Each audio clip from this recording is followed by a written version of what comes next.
Hi, Hey, I'm Julia, and I'm Amanda, and this is Much Needed Advice. a podcast for people who want to know what to do.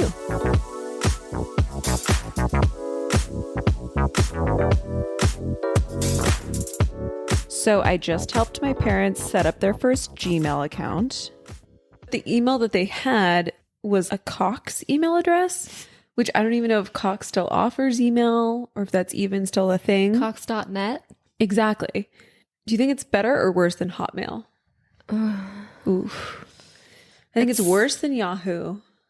It's worse than Yahoo. I think it's- it's worse than Hotmail in a different way. Because, like, who had a Cox.net email address? Hotmail was like cool for 1 second. Right, whereas I don't Cox was like... Never cool. Somehow the internet company convinced them, we do email too, and you can get $3 off a month. We also had to come up with like a name for their Gmail, right? Like, what was it going to be called? Is this a joint email? Yeah, it's a joint email account Okay. for business purposes. But previously, the Cox one was also used for the business, but had like a very, what would be called today as like a very unprofessional name, because it was just a number. It was like an old address. I'm not going to tell everyone what it was. I'll say like an alternative. Okay. So it's 23411 at cox.net, which always made people confused. Like, wait, what is this? Are you sure this is an email address? Is this a password that you're trying to give me? And then if you got an email from that email address, it would look like spam. Right. Wouldn't it? You would be like, what the hell is this? Yeah, you'd be like, what business? This isn't a business that I'm familiar with at all. There would be no way of identifying it. In which case, for me, I would immediately screen out that email. Of course. Boundary queen. But yeah, that was the inspiration for my fake screen name when I was in middle school. Oh, yeah. Tell the fake screen name story. If you're of a certain age, then you know that AOL Instant Messenger was all the rage. There was no way I was ever allowed to have a screen name or be doing anything social on the computer outside of school. Or anything social, period, outside of school. So everyone had a screen name but me. And there was this guy in one of my classes who I had a crush on, or he had a crush on me or something. And I remember him asking me one day, what's your screen name? Which is like the question you wanted any cute boy to ask you. Oh, yeah. Y'all are about to chat. Exactly. I didn't want to like be that one weirdo who didn't have a screen name. So I just made one up on the spot and I used my parents' email address as the screen name. So you said your screen name was 23411. And I remember him giving me that look of just like, what? Like he wanted to believe it. He really wanted to message me, but he was just like unsure that he had heard me correctly. And I was like, yeah. And then I just remember coming into school the next week or whatever and him being like, oh, you're never on. He added you to his buddy list and everything. Probably. Yeah. So anyway, got them on Gmail, brought them right into the 21st century, but immediately they lost the password, immediately couldn't find the icon on their phones anymore. Yeah. And so then they just stopped using it and reverted back to the Cox, which of course made me want to die. Have you ever had any technology gaffes with your parents? Have your parents ever been technology boomers? For sure. Yeah. My dad is pretty tech savvy and always has been. He's that person, you know how there's always a person who gets assigned, like, that person knows how to fix computers. In the house? Yeah. Or in the family. That's Jeff for his family. It's like, oh, Jeff's good with computers. And that's Good my with dad. computers. So my dad will have to like... It's all relative. Yeah, my grandma will call. My dad will have to go over to her house to fix her computer or whatever. That's impressive. I mean, it's just like turning it off and turning it on. Well, you know? Yeah, exactly.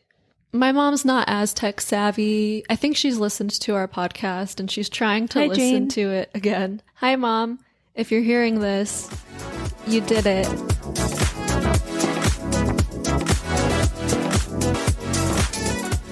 We have a question from Sarah, and it's a very simple question. How do you build confidence? Ooh, that's pretty broad. However, I have a specific answer. Oh, right. Tell me, what's your specific answer? I think it's sixfold.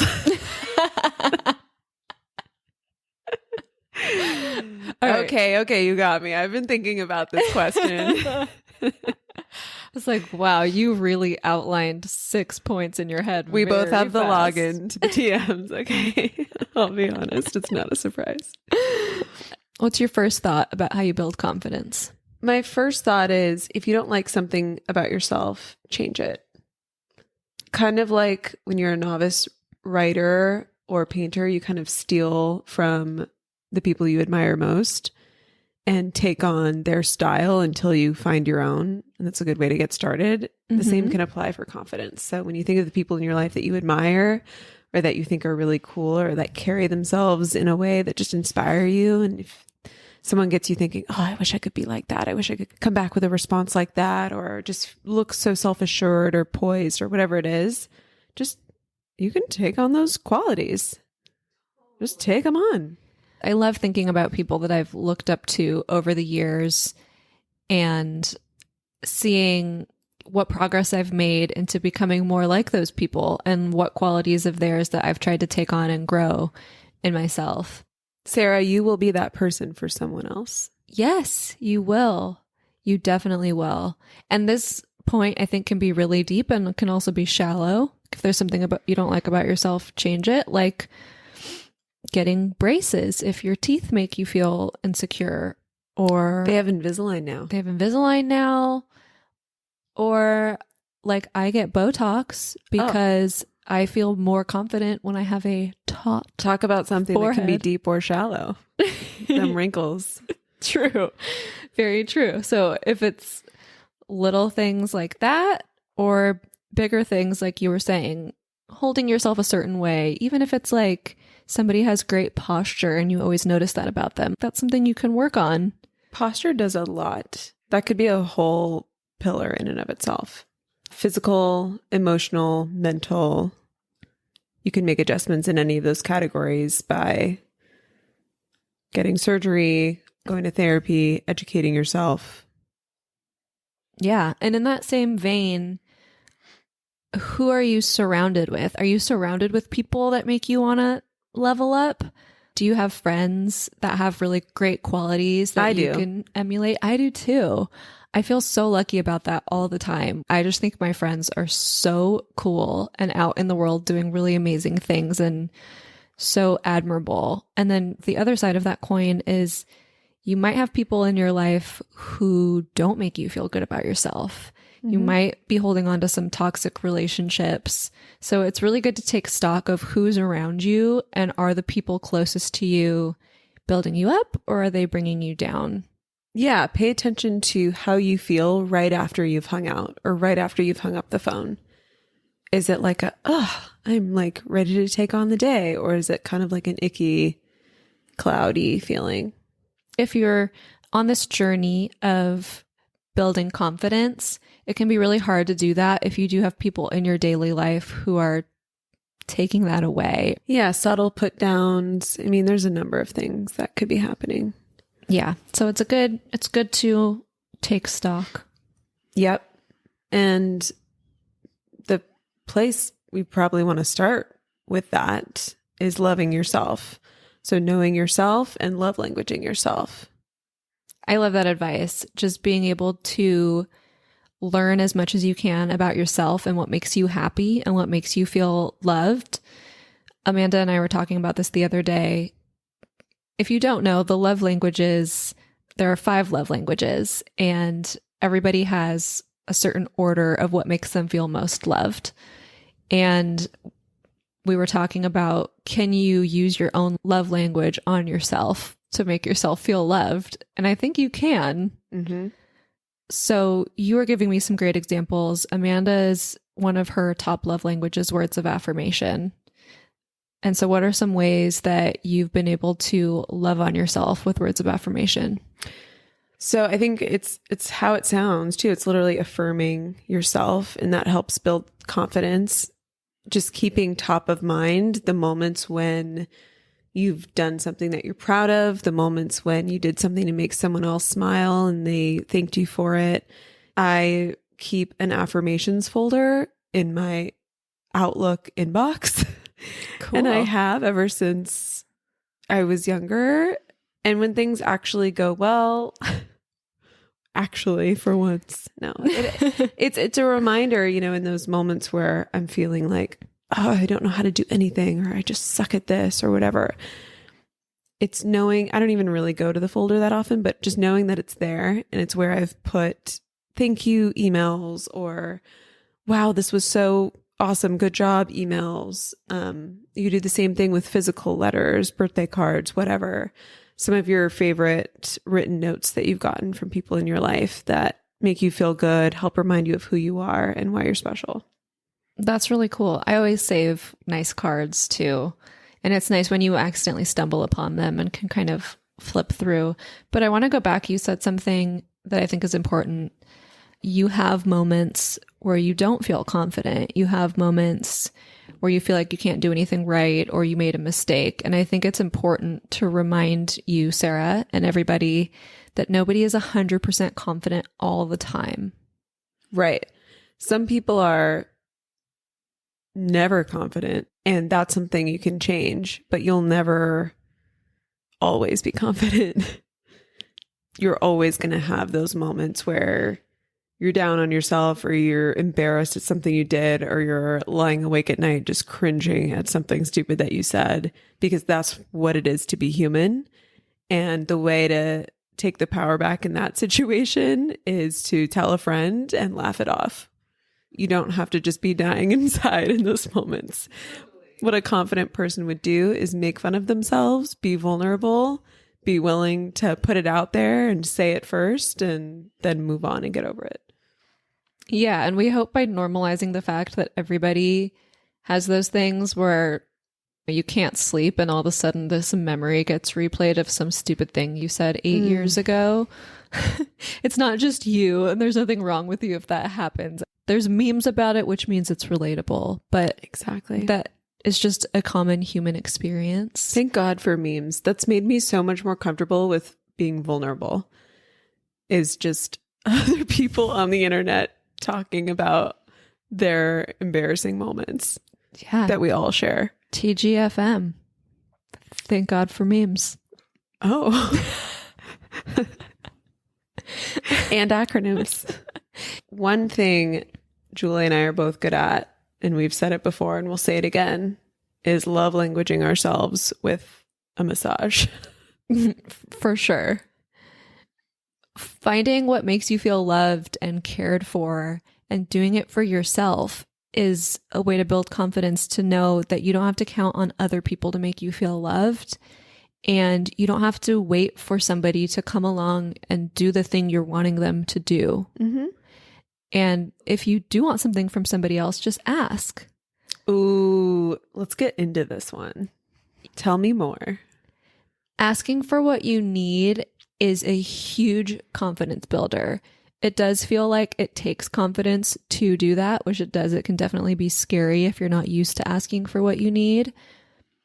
But what you are telling yourself when you identify your need and then put it out there and then get it met is that life isn't just happening to you. You're in control. You have agency. And if your needs aren't being met, you have the power to change that.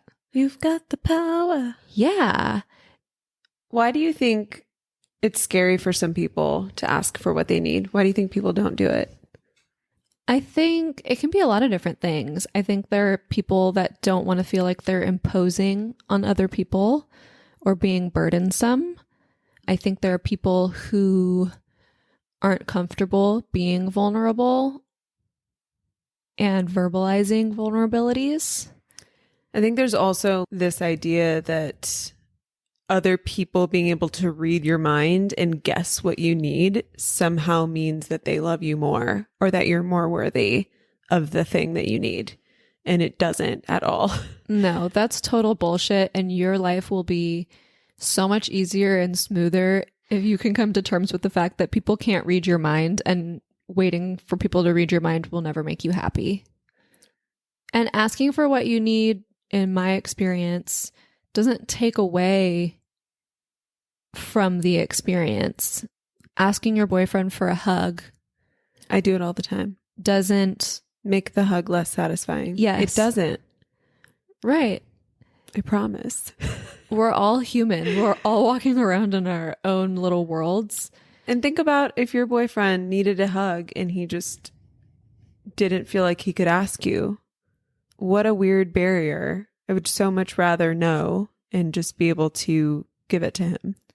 And the people who love you want to know what you need and what makes you loved and what makes you happy, because they love you and they want you to feel that way. And there's something so much more empowering. You get this feeling of empowerment when you ask and then receive, as opposed to them, quote unquote, reading your mind and then you getting something. When you're waiting for them to read your mind, you're missing out on the whole experience of observing your voice mattering and observing yourself having agency in your own life. Because again, that's just life happening to you versus you making things happen in life. Yeah. But to back up, I think another thing that's hard about this is that a lot of people struggle to identify what they need, right? So are there any tips that we can give for identifying what you need so that you can express it? You and I, we love all of those tests. Yeah. Myers-Briggs, Enneagram, love languages. There's an apology language one, which is really good. Those are always getting to know yourself better, but also just being introspective and thinking about, when somebody did this, it made me feel really good. When somebody did or said this, it made me feel bad. Mm-hmm. Just being able to check in with yourself. How do I feel about these different things? Sometimes for me, I can feel shame about when I'm having feelings or when I need things.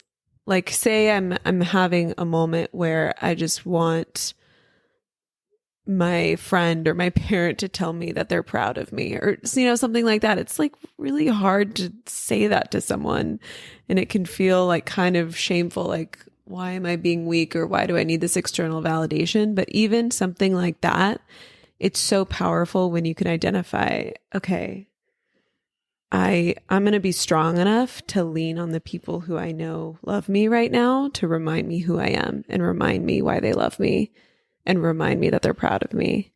Yeah. Because that's what they're there to do, and that's what they want to do. People who love you want to lift you up. So sometimes what I do is I have to identify what my feelings are, and I will free write. So if I'm just feeling we'll just start free writing about whatever feelings are going on in my body and brain. And somehow the pen will put words to it. Mm-hmm. And that helps me go from feeling to articulation in words. And then the next step after that is vocalizing those words, right? So an in-between step of going from the feeling to the articulation can help. I have definitely found it hard to identify my feelings, especially right away. It's hard for me to know right in a moment how I feel about something. I usually have to kind of decompress and figure out, what is this feeling? Yeah. That was almost a song from The Little Mermaid. It's a song from Wicked. Oh, damn it. But I sang it in a weird key that was like almost creepy and sad. Another thing that we like for building confidence is being a curious person and following those curiosities. If there's something you're interested in, dive in, read some books, watch a documentary, or if there's something you've always wanted to try, just do it, because the more you gain knowledge, the more you gain skills, and the more you just kind of feed those curiosities, the more you have to say when you're in mixed settings, when you're meeting somebody for the first time. And when you have interesting things to say, it just makes you feel more confident because people are interested in what you're talking about. My motto here is, if you're interested, you're interesting. And my tip for this is, don't just consume the content, interact with it. I always have a pen in hand when I'm reading a book or reading an article, and I'll interact with it by like responding to whatever I'm reading in the margins and just processing the information, integrating it into my brain and my thoughts, connecting what I'm consuming with other things that I've learned about or heard about. That's basically the process of analysis, which allows you to bring a piece of yourself to the work and expand it. And that's what gives you something to say about it. This is also where book clubs or going to see a really interesting movie with a friend and then having dinner after, like being able to discuss these things. Mm-hmm. It's good to have stuff outside of yourself to talk about, because it can be boring if all you talk about is yourself or other people. Having For sure. other interesting things in life to say and to discuss and to enjoy with a group of people or bring to the table just makes you a more well-rounded, interesting person. Mm-hmm. You know what also makes you an interesting person? What? Just saying yes to opportunities, doing things for the story, even if they seem like impossible things or things you're scared of or things you don't know how to do yet. When I think about the stories I like to talk about my past, they're all about times when I just offhand said, yeah, sure, I'll try that. Why not? It was all the why not moments. The why not moments definitely weave together an interesting and fun life story. One of my favorite ways to build confidence is by trying new things and mastering some of them and other ones just checking them off my list, because being fearless about diving into curiosities sends the message to yourself that you really can do anything. It's about getting to the top of the mountain of whatever it is you're doing and being able to look behind you and go, whoa, I just did that. That builds confidence. Proving to yourself that you can do challenging things that you didn't believe you could do before. What are some examples of those things?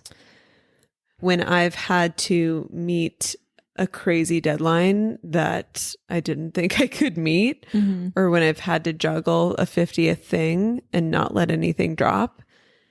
And sometimes it's required me working an extra hour, pushing myself a little bit harder. But then on the other side of it, I get to be really proud of what I've accomplished, and I get to learn more about my own stamina. I get to build my mental endurance, and all of that makes me feel confident that I could handle any surprise that comes my way.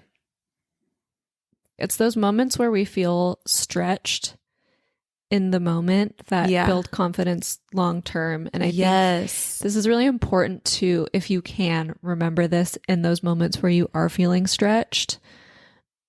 It's like if you were weight training, whenever you level up what size weight you're lifting, it's going to suck.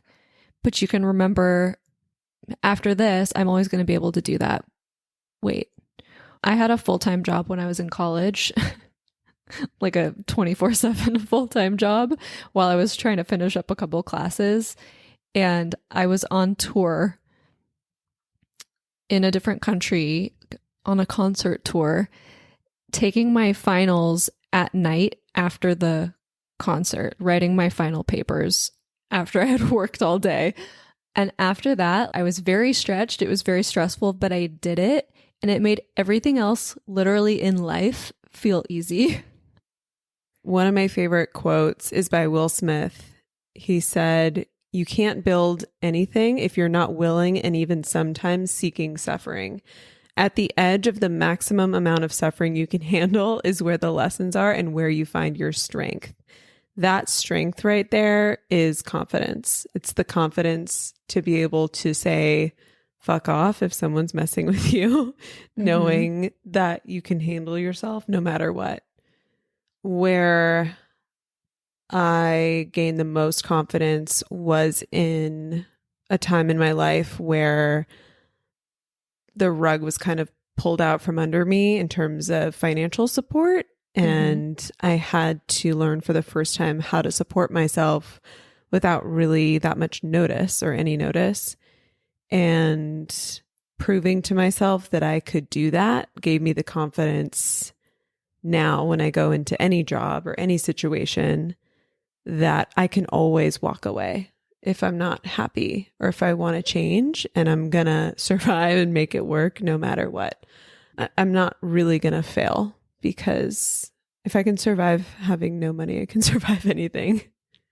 And one thing as a bonus that you and I like to do if we're preparing for any kind of interview or meeting, we love to look back on our resume or update it or write down all of the cool things that we've done in life, because it's such a great confidence builder. In addition to just reminding you of all these cool things that you can bring up, it's like, wow, I really did do that. And that. And it's so easy to forget with how fast life moves. But yeah, think of all the cool things you've already done, because I'm sure you've already done lots of cool things, Sarah. And just remember that you can do anything that you decide to do. We get used to the new version of ourselves every day. Yeah. And forget to look back sometimes and see how far we've come up this mountain. And each one of those steps was very hard won. So you have a lot to be proud of, I'm sure. Should we do the recap? Let's do a recap. You want to take it? Okay. I'll take it. To build confidence, number one, if you don't like something about yourself, change it. Steal things that you see in others that you think are pretty badass. Number two, take a look at who's around you. Are they adding to your insecurity? Number three, love language yourself. Number four, practice asking for what you need. Know that you can always change your situation. Number five, be a curious person and have something to say. Number six, do things for the story and keep trying hard things, because that is where you will find your strength.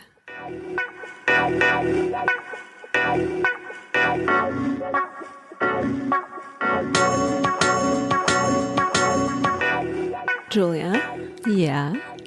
Should we do our Recs of the Week? Hell yeah. Okay, if you insist. It's our favorite time of the week. I'll kick us off. My rec of the week is sugar bear hair. Now, I know what you're thinking. This sounds like a weight loss tea scam that every social media influencer was hyping up years ago.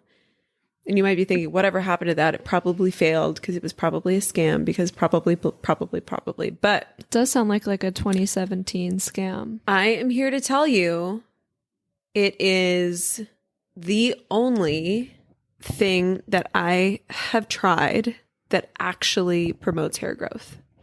And I've tried a lot of things because all of my hair is on the same growth cycle. So I'll have periods of time where it just all falls out at the same time and then all grows back at the same time. Interesting. So to try to even things out and keep my hair looking thick, I've tried a lot of things. 99.9% of things that you hear is going to grow your hair is a scam. So you should be skeptical, but I am here to tell you this one actually works. The only time I don't have thick hair now is when I forget to order it or I forget to take these vitamins. And there is a subscription option on Amazon, and I have now signed up for this subscription and solved that issue for myself. They're on Amazon for $29.99 per bottle, which is 1 month worth of vitamins. Although I will say I take 4 gummies a day, probably. Is that like double the recommended amount? Or what's the recommended amount? I think the recommended amount is 2 a day. Okay. They taste great. They're fun to take because they're gummies. It's not a prescription pill that's going to have side effects like Propecia does for men, which, by the way, who knew that every guy took Propecia? I know, totally. Like, try opening up that can of worms and you'll find out that every guy you know who's over 25 is on Propecia. And there are a bunch of things like that for women too. And this, you don't have to worry about that. It's not going to hurt you. It's a vitamin. So it's going to support your overall health. When I take it, I notice that my immune system is functioning better. My skin looks better. I'm not getting breakouts. How long have you been taking them? I started taking them a couple years ago, and after 3 months, I noticed a difference. After 6 months, I had way thicker hair. That's good to know. If anyone tries these, stick with it for a few months because it takes a bit to make a difference. Definitely. Yeah. Hair doesn't grow in a day. What about you, Julia? What's your rec of the week? My rec of the week is something that I am completely obsessed with, and that is Insight Timer, which is a free meditation app. And I use it almost every night to fall asleep. Like I said, it's free. In fact, it's the #1 free app for sleep anxiety and stress. And they have thousands of guided meditations on there for like everything you could ever imagine. I have like 5 different sleep meditations that I kind of bounce between, but they also have just soundscapes. So just music that's really soothing to fall asleep to that kind of quiets all the voices in your head if you're not into hearing voices while you fall asleep, both in your head or on an app. But I really love the guided meditations, both for falling asleep and just for like middle of the day. They have ones that are 5 minutes that you can just do really quick if you are feeling anxious. It's just an app that I love, love, love. And they also have talks on there by some interesting, well-known people. So that's fun. They're always adding new stuff. Amanda and I loved this talk Elizabeth Gilbert did that was on Insight Timer at the beginning of the pandemic. That was very soothing.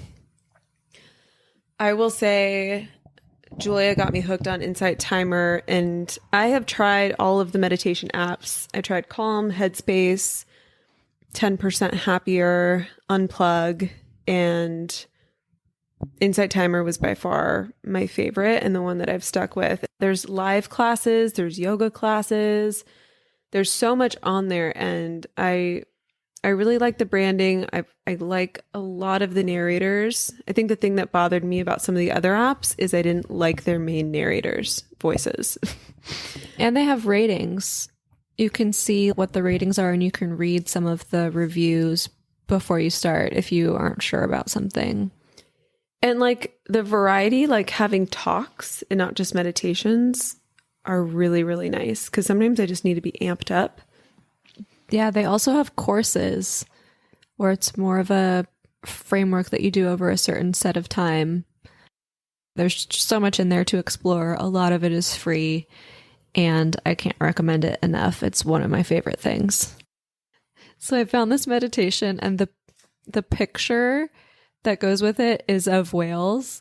And then I read in one of the reviews, someone said something about like, oh, I love the part about the whales.